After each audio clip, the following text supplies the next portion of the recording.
Donc, on est à un jour de Yud Shvat. Yud Shvat, donc c'est demain soir, mardi soir et mercredi. Et un jour extraordinaire, un jour très important, le jour où le rabbi a pris la Nessiout de Hamad, est devenu le rabbi de notre génération. Et on est rentré dans la 7e génération, comme le rabbi nous l'a dit, dans le Mamar de Bati Legani. On va parler un peu plus de ça. Et bien sûr, c'est aussi le jour de la Estalkut du rabbi précédent. Donc, Yud Shvat, le 10 Shvat, 1950, Tav Shin Yud. Shabbat matin, c'était Shabbat Parashat Bo, vers 8 heures du matin, le rabbi précédent a quitté ce monde.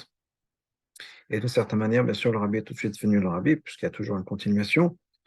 Et de, même si ça a pris un an jusqu'à que le rabbi, publiquement, officiellement, prenne sa position de rabbi, et c'était une joie extraordinaire chez les chassidim. Point où on dit que quand le rabbi a dit le Mahamar, donc c'était un an plus tard. Donc juste on a dit que Yud Shvat, Tafshin Yud, 1950, elle était l'estelco du rabbi précédent. Et un an plus tard, il y avait un grand Fabringen qui a été annoncé pour marquer le Yortzeit. Et les chassidim attendaient quand même avec impatience que le rabbi, de manière publique, accepte de devenir le rabbi. Accepte parce que alors c'était bien sûr un processus, des choses qui ont pris temps, etc. C'était pas si simple que ça. Et il y a eu une évolution au fur et à mesure. Alors tout de suite, par exemple, dans les jours après la Estalkut du rabbi précédent, il y avait certains papiers qu'il fallait prendre au niveau de l'organisation, qu'il allait prendre la tête, etc. Et le rabbi a tout de suite dit, c'est lui qui était le responsable à ce niveau-là. Pas en tant que rabbi nécessairement, mais en tant qu'administrateur à ce niveau-là. Le rabbi a accepté, après quelque temps, de prendre des pannes pour les amener au El, pas que lui-même les lise en tant que rabbi, mais quelqu'un qui avait reçu une bracha, un rav Ashkenazi, et qui était le premier à donner un pain au rabbi. Et le rabbi a dit, pourquoi est-ce que vous me donnez à moi? Donnez-le, ramenez-le vous-même au El. Et ce rav Ashkenazi a dit qu'il a reçu une bracha du rav du Belzerov, Aaron de Belz. Et le rav Aaron de Belz lui a dit qu'il n'a pas le droit d'aller dans un cimetière, même sur la tombe des tzadikim. Donc il a dit, le Belzerov m'a dit que je ne peux pas aller là-bas, même pour un tzadik, donc je ne peux pas. Est-ce que le rabbi serait prêt à le prendre pour moi? Il était le premier à recevoir, le rabbi était le premier il a reçu son pan en premier. D'autres choses, Simchat Torah l'année d'après, Tafshin Yud Aleph, c'était encore dans l'année, c'est la première fois qu'on a appelé le rabbi au Sefer Torah, pas par son nom, mais comme on appelle un rabbi. Quand on appelle un rabbi, la halakha est qu'on n'a pas le droit d'appeler son maître par son nom, même qu'on l'appelle au Sefer Torah. Donc, au lieu d'appeler le rabbi par son nom, on l'appelait Adoneinu Moreinu Vrabenu. Donc, il y a un mode pour le rabbi, Adoneinu Moreinu Vrabenu, Ben Arav Levi Yitzhak. Et ça s'est fait, le Baal Koré qui appelait les gens, et ça la première fois, Tishri Simchat Torah, Tafshin Yud Aleph. Donc il y a eu une évolution, et à chaque fois il y avait des excuses que le rabbi donnait, pourquoi il ne peut pas être le rabbi, pourquoi ci, pourquoi ça. Au fur et à mesure, il y a de moins en moins d'excuses, et le chassidim attendait vraiment que, après un an, à ce Fabringana, le rabbi dise un mamar de chassidut qui est, chez nous, chez Chabad, la marque que, effectivement, cette personne-là est le rabbi, quand il dit un mamar de chassidut. Eh bien, le soir du Shvat, donc c'était en fait Yud Shvat, c'est la sortie du Shvat, Yud Shvat, le 11 Shvat, 5711, le rabbi a dit le mamar donc de Bati Legani, qui était une explication basée sur le mamar du rabbi précédent, que le rabbi précédent avait donné, a publié pour le Shabbat où il est disparu. Et la joie des chassidim, un mamar, c'était même au-delà de, au-delà, j'ai vu une description aujourd'hui du rabbi Volkan, il disait que on n'était même pas concentré sur ce que le rabbi avait dit. Alors ça, c'est venu plus tard. C'était euh, c'était comment dire, le fait que le rabbi lui-même a dit à Mama,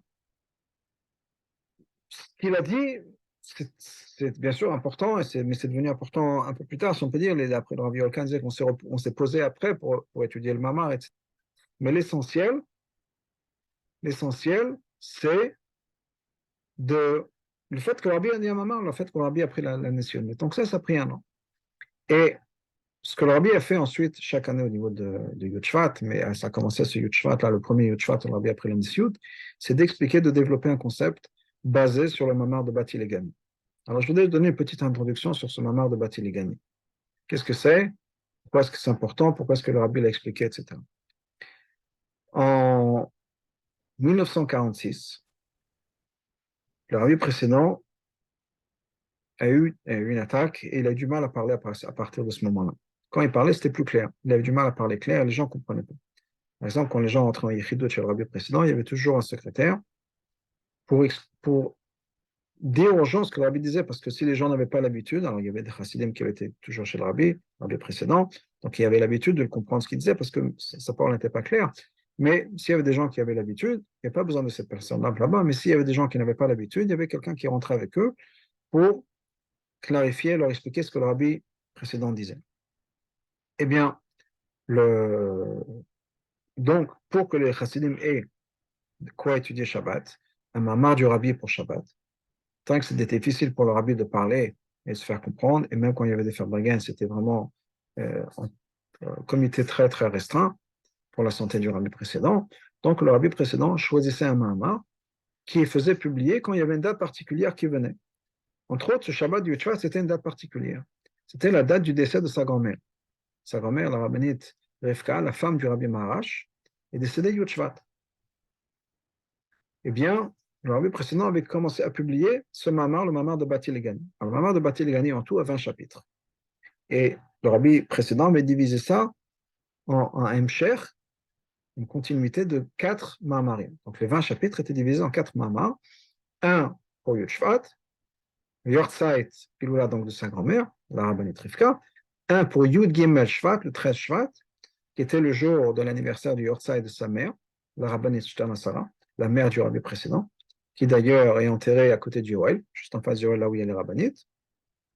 Ensuite pour Purim, et ensuite pour Bet Nissan, qui est le jour de Yortzeit de l'Aïloula, du Rabbi Rachab, du père du Rabbi précédent. Donc ce mamar de 20 chapitres est divisé en 4 sections. Et le Rabbi a,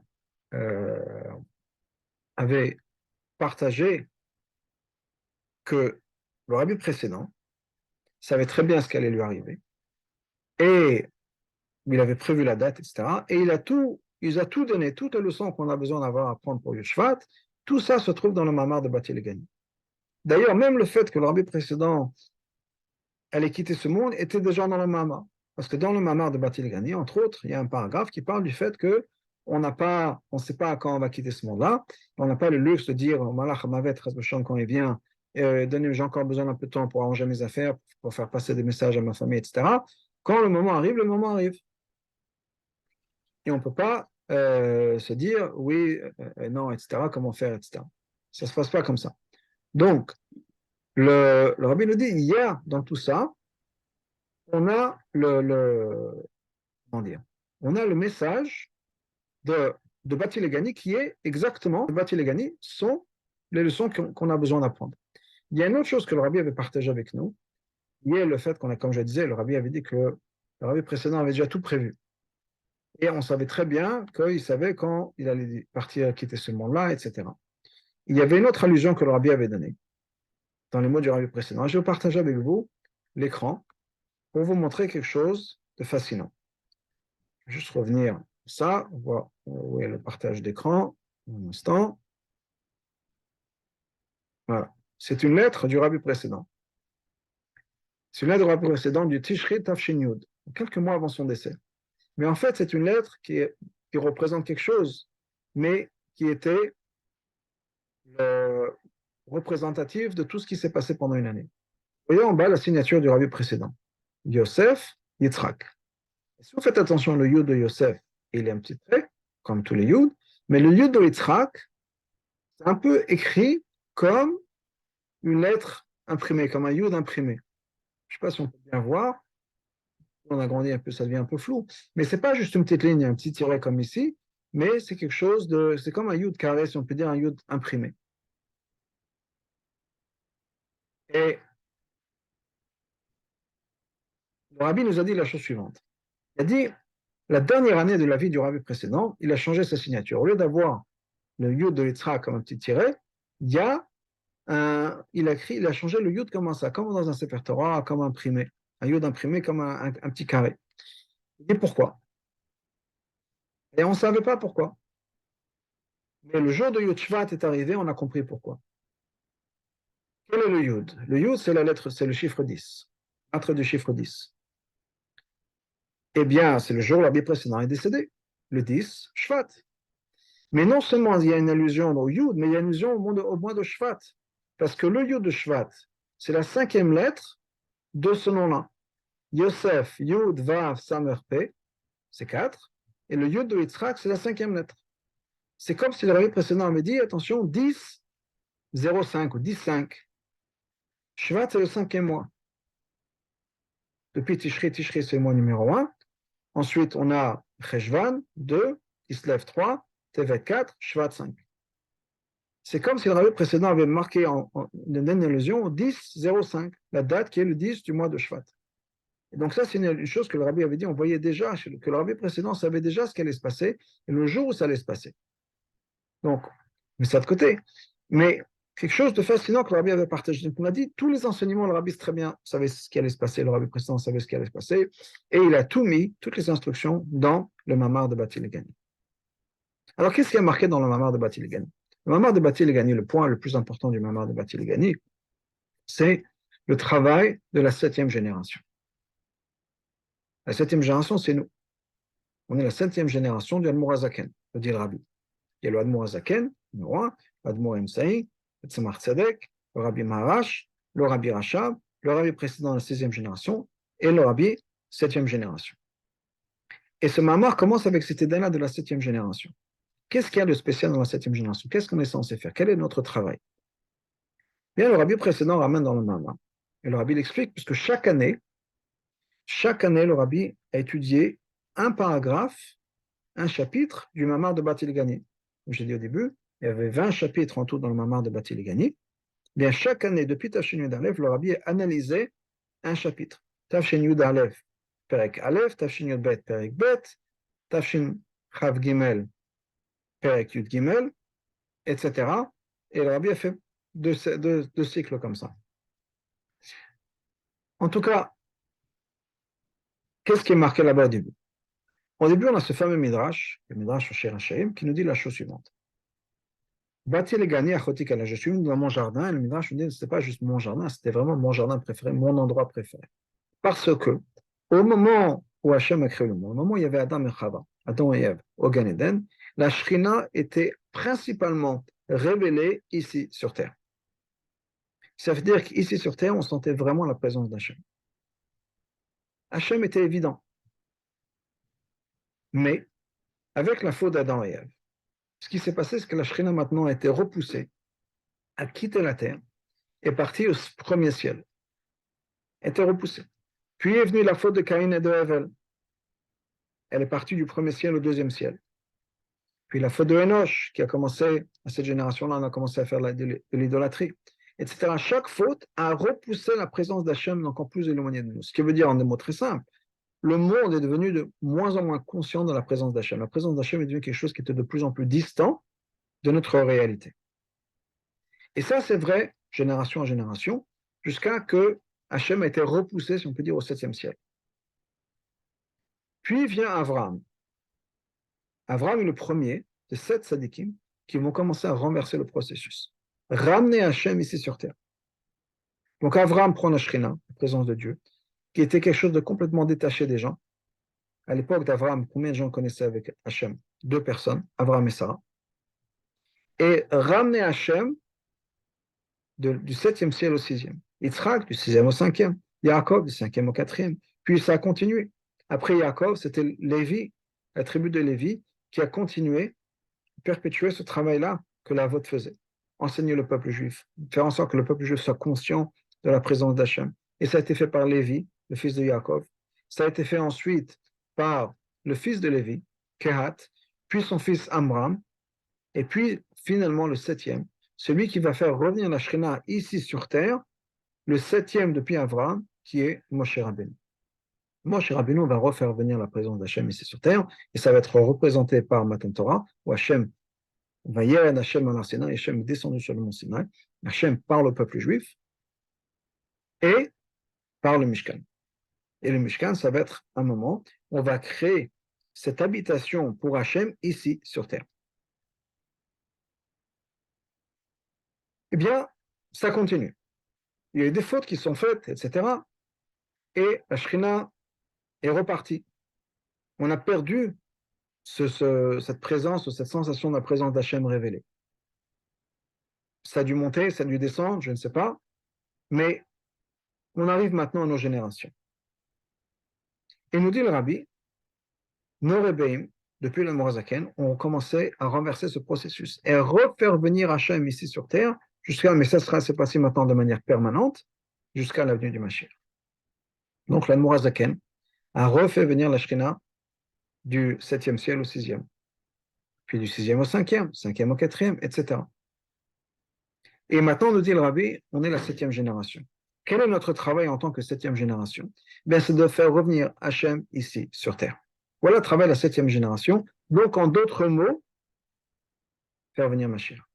Parce qu'à l'opposé de ce qui s'est passé au moment de Matan Torah, qui était juste pour quelques minutes, quelques heures, le temps que Matan Torah a pris, bien le Mishkan qui ensuite a été arrêté, alors ça s'est conduit avec le Beth Amikdash, etc., mais on n'a plus ça.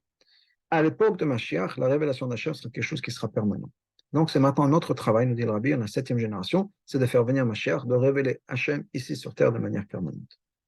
Et quand on va faire ça, on aura accompli la raison de la création du monde. Pourquoi est-ce que le monde a été créé? Le monde a été créé, l'être humain a été créé, parce que Hachem avait cette ahava, qui est nitave akadosh baruch hu, Hachem voulu, qu'on lui crée lo yidbarer dira betartim, qu'on fasse pour lui une habitation dans les mondes ici-bas. Et le Rabbi nous explique qu'il y a 3 points ici. Premièrement, ça doit être lo yidbarer, pour Hachem. Deuxièmement, ça doit être une dira, une habitation. Troisièmement, ça doit être dans les tartonim, dans les mondes les plus bas. Et je voudrais m'arrêter sur ces 3 idées-là, comme je comprends ce que le Rabbi explique dans une sikha. La première chose, c'est qu'on faire ça, c'est-à-dire on doit faire ça pour Hachem. Notre mission ici sur Terre, c'est pas de faire les choses qui nous sont agréables, faciles ou qu'on apprécie. On doit le faire pour Hachem, le Shem Shammai. Et ça veut dire plein de choses. Parlons de l'étude de la Torah. On ne fait pas juste les choses qui nous font plaisir, mais on fait les choses que Hachem nous demande. Des fois, il y a des choses qui sont agréables, des fois, il y a des choses qui ne sont pas agréables. Des fois, il y a des choses qui nous correspondent, des fois, il y a des choses qui ne nous correspondent pas. Je vais donner un exemple, que l'exemple que le Rabbi a donné pour le Rabbi précédent. Le Rabbi précédent était le Rabbi pendant 30 ans. Et c'était plus ou moins 3 périodes complètement différentes. Il a passé à peu près 10 ans en Russie soviétique, 10 ans en Pologne et 10 ans aux États-Unis. On arrondit les années. En Russie soviétique, qu'est-ce qu'ils voulaient? Les gens avaient soif de Torah. Mais il y avait les communistes qui imposaient des restrictions. Et il était très difficile de pouvoir enseigner ses enfants la Torah, de trouver des shochatim, d'avoir des mikvot, accès aux mikvot, etc. Donc le précédent était occupé à construire ou maintenir une infrastructure juive malgré les difficultés qu'il y avait à cause des communistes. C'était le Messirut Nefesh pour la survie du judaïsme. Les années qu'il a passées en Pologne, il n'y avait pas de Messirut Nefesh pour la survie du judaïsme. Le judaïsme en Pologne à cette époque-là florissait. C'était avant les communistes, avant la guerre. Il y avait tout ce qu'il fallait. Il n'y avait aucun problème à ce niveau-là, mais il y avait d'autres difficultés. Il y avait beaucoup d'autres groupes chassidiques qui n'avaient peut-être pas toujours la même vision que Chabad a de la chassidoute.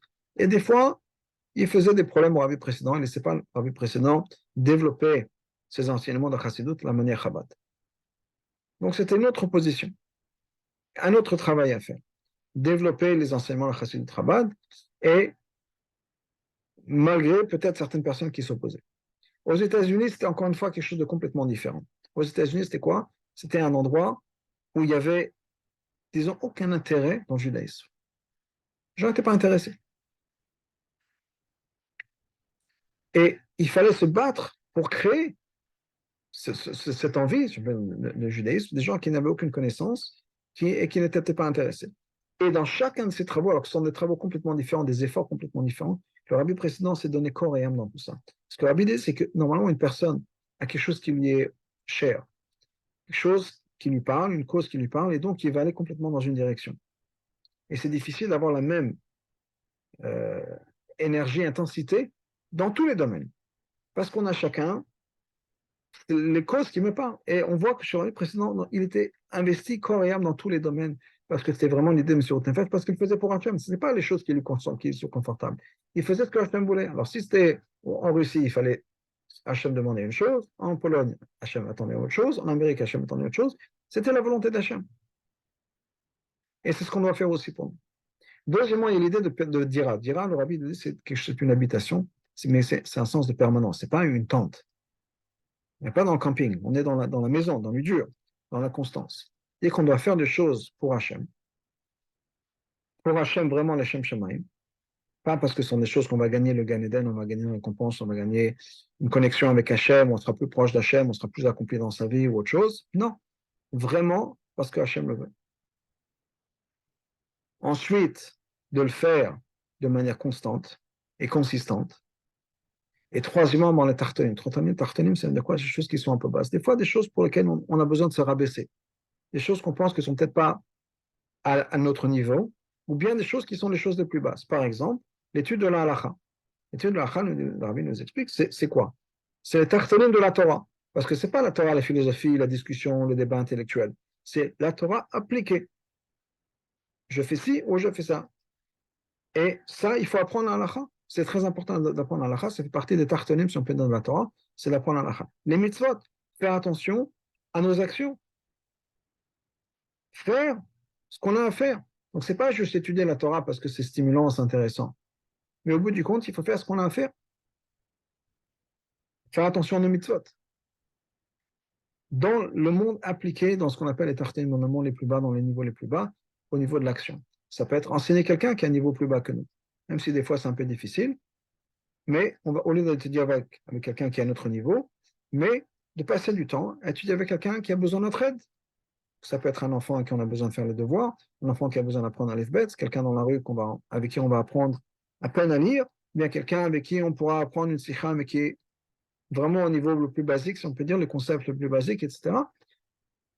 Même si c'est difficile pour moi, mais si c'est ce que Hachem veut, je vais le faire avec le sourire sur le nez. Et arrive dans Yud Shvat, le rabbi nous dit on a besoin de prendre ces points-là à cœur dans notre vie. C'est-à-dire de prendre une achlata, de faire quelque chose qui soit pour Hachem, dans lequel on va être consistant et quelque chose qui va avoir un impact réel dans notre vie. Il y a plein de choses comme ça.